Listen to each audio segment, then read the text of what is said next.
des dieux, éternelle ombre à mes pieds. Je marcherai joyeux sur la route sans broncher. Lectio Divina.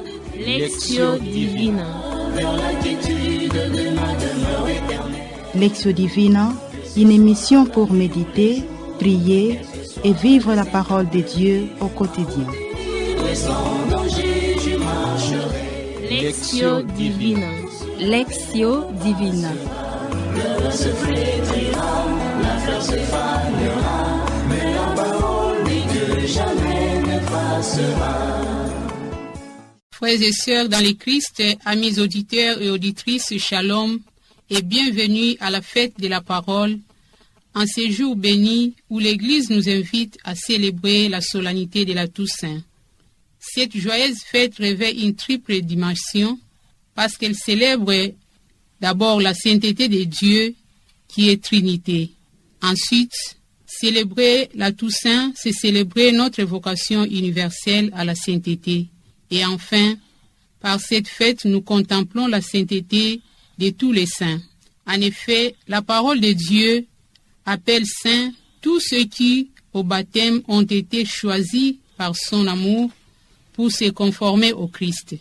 Dans notre prière, nous allons prier pour que par la grâce de Dieu, le Seigneur nous obtienne cette conformité à Jésus-Christ, qu'il nous inspire dans la manière dont il a inspiré le saint.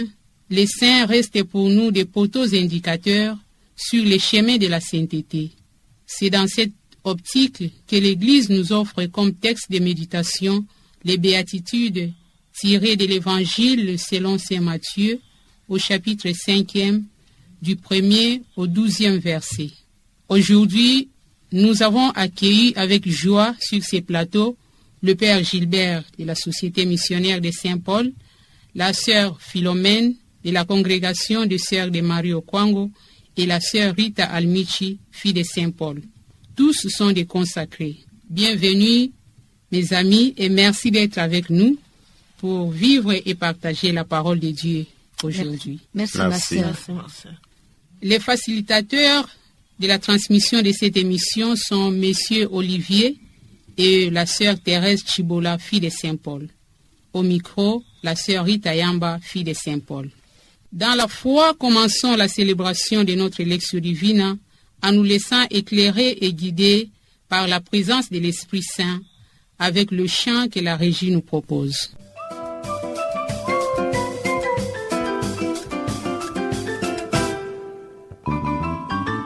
Esprit de Dieu, emporte-nous dans ta lumière. Esprit de feu, viens réchauffer la terre. Esprit de Dieu, emporte-nous dans ta lumière.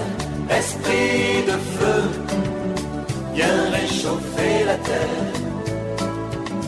Que ton amour se pose en nous, qu'il vienne apaiser les remous de nos hivers. Amis auditeurs et auditrices, illuminés par l'Esprit de Dieu, passons à la contextualisation des textes des béatitudes que nous allons écouter.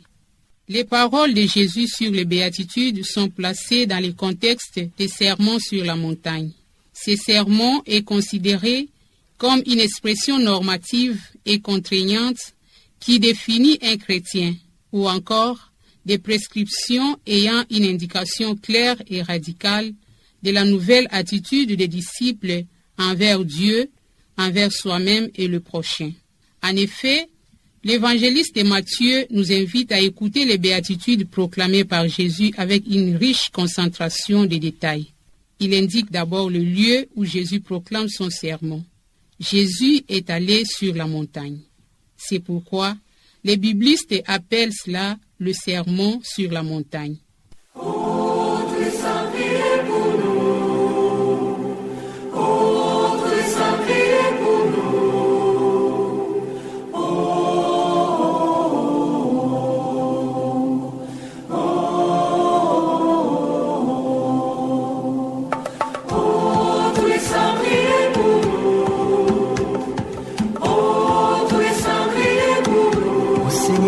Pitié.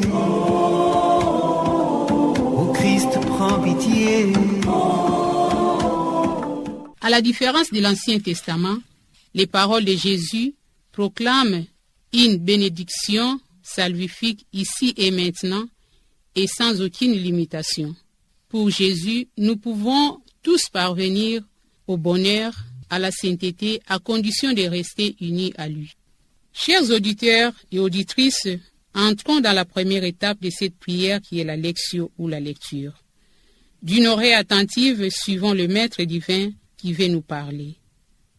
La sœur Philomène nous aidera à lire l'Évangile.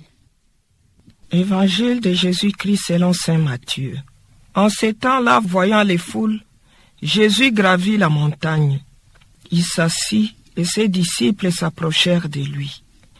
Alors, ouvrant la bouche, il les enseignait, il disait, « Heureux les pauvres de cœur, car le royaume des cieux est à eux.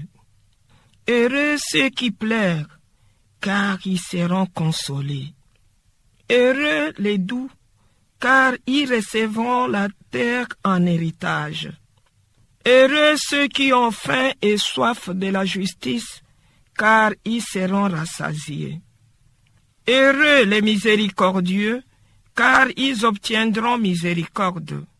Heureux les cœurs purs, car ils verront Dieu. Heureux les artisans de paix, car ils seront appelés fils de Dieu. Heureux ceux qui sont persécutés pour la justice, car le royaume des cieux est à eux.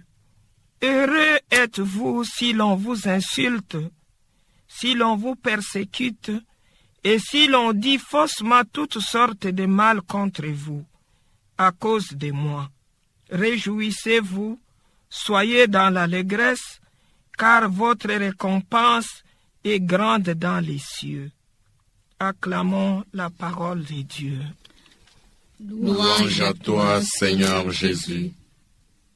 Chers auditeurs et auditrices, amis de la Lectio Divina, renouvelons notre amour et notre confiance en Jésus à travers le chant que nous propose la régie. Et après la pause musicale, chacune de nous pourra partager une courte parole ou un verset qui l'a touché.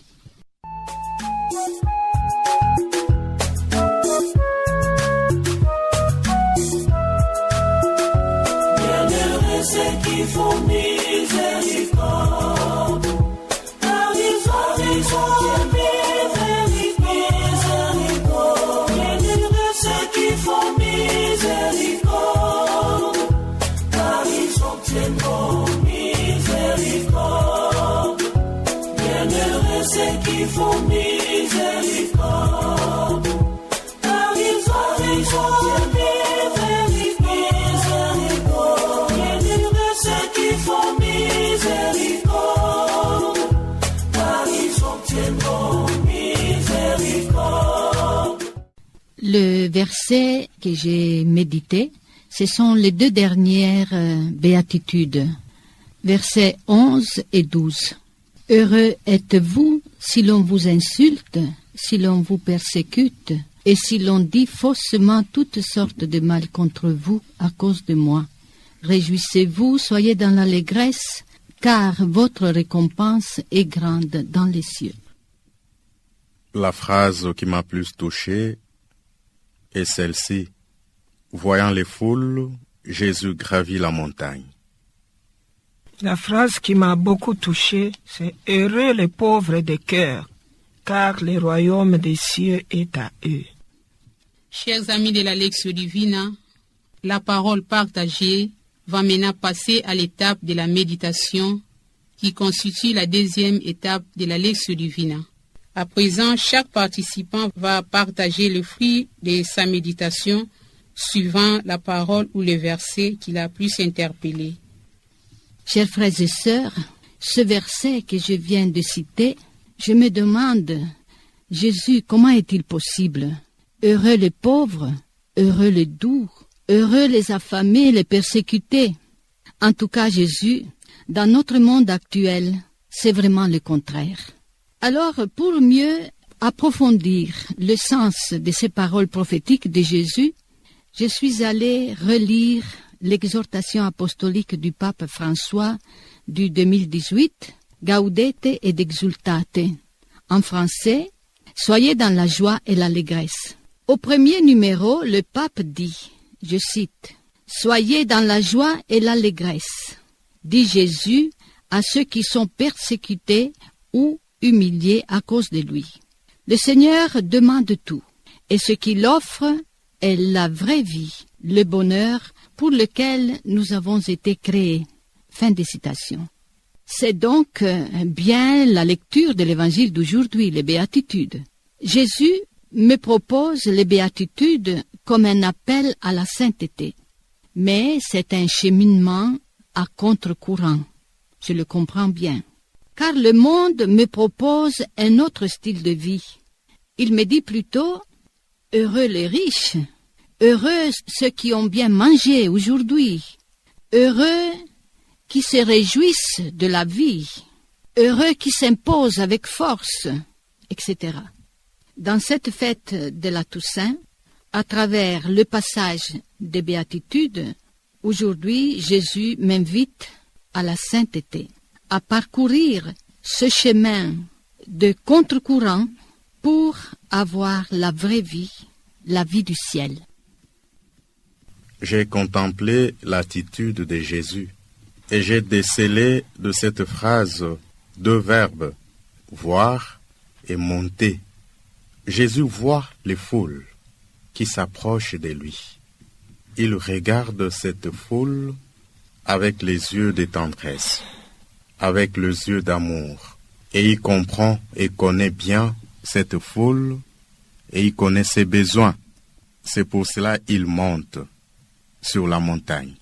La montagne qui est en fait le lieu privilégié de la rencontre avec son Père. Le Christ, à travers sa prédication, cherche à faire comprendre à la foule et à moi que c'est par notre situation que nous pouvons rencontrer Dieu, que nous pouvons vivre le bonheur éternel.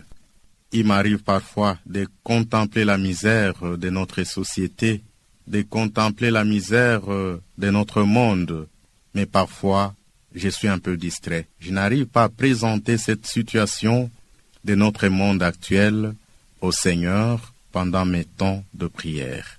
L'attitude de Jésus me pousse à faire le contraire, à voir, à contempler, mais ne pas rester à ce niveau-là, mais aller jusqu'à le présenter au Seigneur. Ça, c'est l'invitation que Christ me lance aujourd'hui, méditant cet évangile. Voir, comprendre, connaître, mais aussi exposer la situation à Dieu, car c'est de lui que viendra toute solution. Et il m'invite en même temps à atteindre cette vie de bonheur, parce que je n'ai plus de temps à perdre. Il faut absolument fournir l'effort pour arriver à ce bonheur que le Christ me propose aujourd'hui à travers les béatitudes. Donc je dois disposer tout mon être, tout mon cœur à entrer dans le bonheur que Christ me propose aujourd'hui.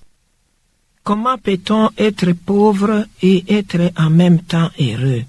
Seigneur Jésus, c'est de la pauvreté de cœur que tu parles. Nous, personnellement, moi consacré, quand les gens me voient passer, ils pensent que moi je suis riche. C'est pas surtout la richesse de cœur, mais la richesse matérielle. Quand je passe, ceux qui me voient qui sont dans les besoins me demandent quelque chose parce qu'ils n'ont rien. Mais tu sais, Seigneur, toi-même, que cette richesse dont les gens pensent que nous sommes riches, ce n'est pas la richesse que tu attends pour ton peuple. À moi, tu demandes que je sois pauvre de cœur parce que je dois tout recevoir de toi. Et c'est un exemple que je dois donner aux autres, d'être toujours tourné vers toi, parce que la vraie richesse, c'est toi. La vraie richesse, ce n'est pas la richesse matérielle. Je peux être pauvre, mais si dans mon cœur, je suis attaché à toi, je suis riche. Cette parole m'interpelle parce que tu me demandes d'aider les autres à devenir pauvres de cœur, d'être toujours attaché à toi, toi qui as toujours pensé aux pauvres. Et pour que ces pauvres deviennent riches, il faut qu'ils soient tournés vers toi. Aidez-moi aussi à aider les autres à avoir cette pauvreté de cœur qui est une grande richesse, comme ces saints qui sont près de toi, qui jouissent de la gloire éternelle de ton Père.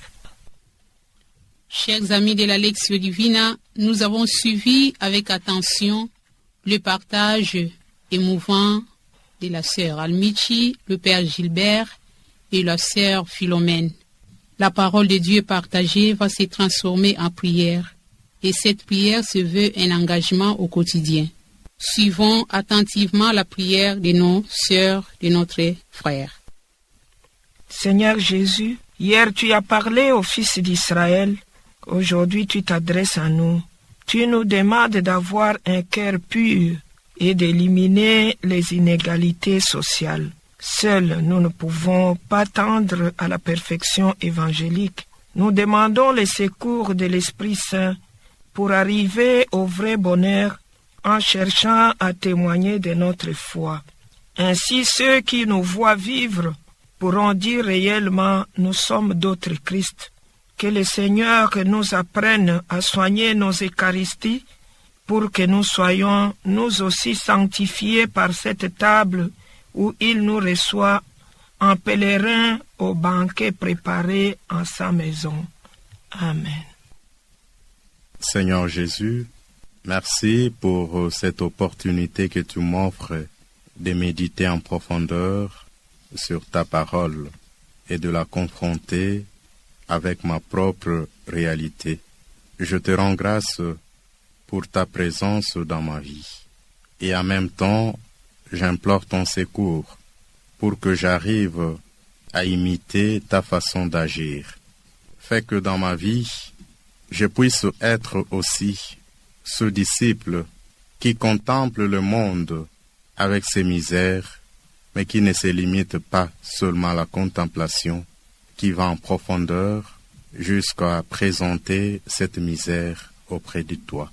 Seigneur Jésus, fais que j'imite ta façon de faire, ta façon d'agir, et fais que je sois efficace dans ma mission de disciple d'abord, dans ma mission comme consacré, dans ma mission comme prêtre, que je sois celui qui montre aux autres le vrai chemin du bonheur.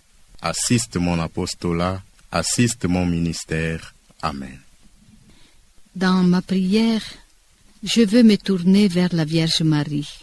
Elle, la première qui a vécu les béatitudes de Jésus.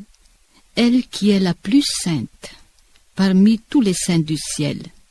À elle, je veux demander des grâces pour nous tous, pour notre combat sur cette terre, pour que nous puissions arriver au ciel avec elle, avec Jésus, la Sainte Trinité et tous les anges et toute l'Église triomphante. Je vous invite à prier avec moi de Je vous salue Marie. Nous ici, sur ce plateau, et vous, chers frères et sœurs, chers auditeurs, priez avec nous. Je vous salue Marie, pleine de grâce, le Seigneur est avec vous.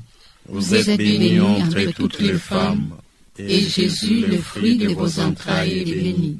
Sainte Marie, Mère de Dieu, priez pour nous pauvres pécheurs, maintenant et à l'heure de notre mort. Amen. Amis auditeurs et auditrices, c'est avec cette prière de nos participants que nous concluons notre Lectio Divina, convaincus que nous sommes tous appelés à la sainteté, et le seul trésor des saints, c'est Dieu lui-même. Rendons-lui grâce pour les saints qu'il a mis sur notre chemin et qui nous manifestent son amour. Demandons aussi pardon si des fois nous avons terni son visage en nous et renié notre appel universel à la sainteté. Merci à vous tous, chers auditeurs et auditrices, amis de cette émission, de nous avoir suivis. Un grand merci à nos participants. À la présentation, c'était la sœur Rita Yamba, fille de Saint-Paul. Au revoir, excellente fête de la Toussaint et à la prochaine. La parole de Dieu est une lampe à mes pieds. Je marcherai joyeux sur la route Lectio Divina. Lectio Divina. vers la quiétude de ma demeure éternelle. Lectio Divina, une émission pour méditer, prier et vivre la parole de Dieu au quotidien. Et sans danger, je marcherai. Lectio Divina. Lectio Divina. Le se flétrira, la fleur se fanera, mais la parole dit que jamais ne passera.